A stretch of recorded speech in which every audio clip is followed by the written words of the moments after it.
Welcome. I'm Dr. Audrey Stillerman, an integrative family physician and a co-founder of THEN, the Center for Collaborative Study of Trauma, Health Equity, and Neurobiology. This is part 3 of our regulation series, Practical Strategies for Developing and Restoring Regulation. Our topics in this module will include a brief review of regulation. We'll take a look at how fine-tuning the brain-body connection can improve regulation and overall health. And we'll discuss how to apply the science to create practical strategies for developing a regulatory plan for ourselves and others. We invite you to visit the THEN website for resources to support learning these core concepts.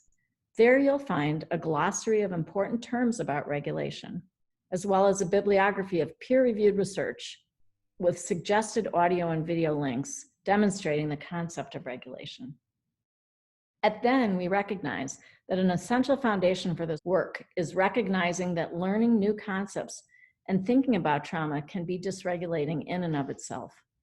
We invite you to view our content notice about working with trauma that includes information about secondary trauma, and we offer tips for caring for ourselves and sharing care with our community.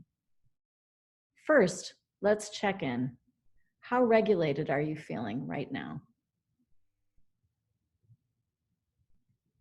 Let's do a short practice. One excellent type of regulatory exercise is relaxation through deep breathing. So please take a moment to sit in a comfortable position. Put one hand on your belly and the other hand on your chest. Take a slow, deep breath through your nose and send it down into your belly. Imagine you're sending a message to your brain body to let go of all stress and to breathe in healing energy and joy. Breathe out slowly through the nose and compress your belly. And breathe out all that you want to let go of. Now repeat as many times as you'd like. So let's review. What is regulation? Regulation is the ability of the brain body to maintain a stable internal environment, despite the ordinary challenges of daily life, and also in the case of extraordinary challenges like severe illness or trauma. How does the brain body create this stability? Well, there are two important functions. First, continuous sensing of the brain body's internal and external conditions. And second, responding or adjusting to keep the brain body in the desirable zone. Now let's review the fundamentals of regulation. Dr. Bruce Perry's 6 R's. Thanks again, Dr. Perry, for sharing this slide with us. The 6 R's of regulation are the key elements of any regulatory practice and include being relevant, that is, matching the person's stage of development, being rhythmic, repetitive or patterned, relational, that is, feeling safe, rewarding or pleasurable, and respectful of the person's stage of development, their family, and their culture. Let's look at some examples of regulatory practice. Our first example is available to all of us at no cost every day, and that is following a daily routine. A daily routine may seem too ordinary to be important to your health, but it turns out that getting up from sleep at the same time, eating meals at the same time, and going to sleep at the same time are extremely powerful signals to the brain body to stay synchronized and healthy. A daily routine is a way to strengthen family and social relationships as well.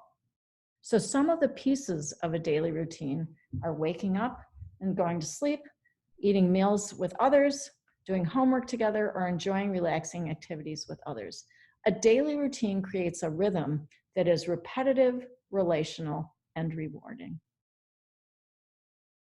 Our next example is about movement. Movement's a natural way our brain body creates a repetitive rhythm. There are many examples of movement that is regulatory. Some are walking, jogging, or swimming. All of these things coordinate arm and leg movements and alternate right and left-sided movement sending rhythmic signals throughout the body and brain. Exercise is rewarding and a great stress reliever. Research has shown that physical exercise is a powerful treatment for all inflammatory disease. Our next example is yoga. This ancient brain-body practice coordinates breathing, movement, and mindfulness, that is, being aware in the moment. Yoga emphasizes repetition and rhythm and improves interoception, which is our awareness of what's going on inside our body. Yoga may improve health after trauma by helping us tolerate emotional and sensory experience. Sports are an excellent regulatory practice, especially for children and adolescents, but for adults too. Sports provide all the benefits of physical exercise, that is, rhythm and repetition, and they are relational. Success in sports is all about sensing, knowing the rules of the game where the ball is, and responding. Success in sports is universally found to be rewarding. Singing, dancing, and drumming, and other kinds of creative self-expression are very powerful regulatory activities that emphasize repetition and rhythm. They are relational, that is, there's co-regulation within the community. They are fun, and they are respectful. They often reinforce cultural identity and symbols. Singing, dancing, and drumming play a major role in many ancient and modern cultures. There are many other examples of activities found in daily life that promote regulation. We have listed just a few here. What else can you think of? What are your favorites? When we start to think about how to apply the science and create a plan for regulation, we need to focus on the foundation: physical and emotional safety and security, meeting physiologic needs, and rhythm. All of these are essential for building and maintaining regulation. One cornerstone of health is meeting essential needs. If a person or family does not have critical supports in place, we need to include plans for those when creating a strategy for regulation. This is especially true for people and families with complex illness or complex emotional trauma. Creating health requires meeting basic needs like food, housing, childcare, and jobs.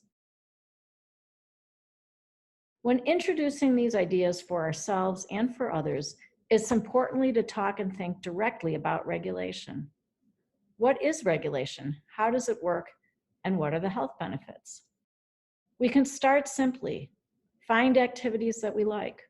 Choose activities that are free or low cost, and look for opportunities that are relational. Thank you so much for joining me in Then and Exploring Regulation. Please join our Other Than modules on core concepts and help us build a new science of health.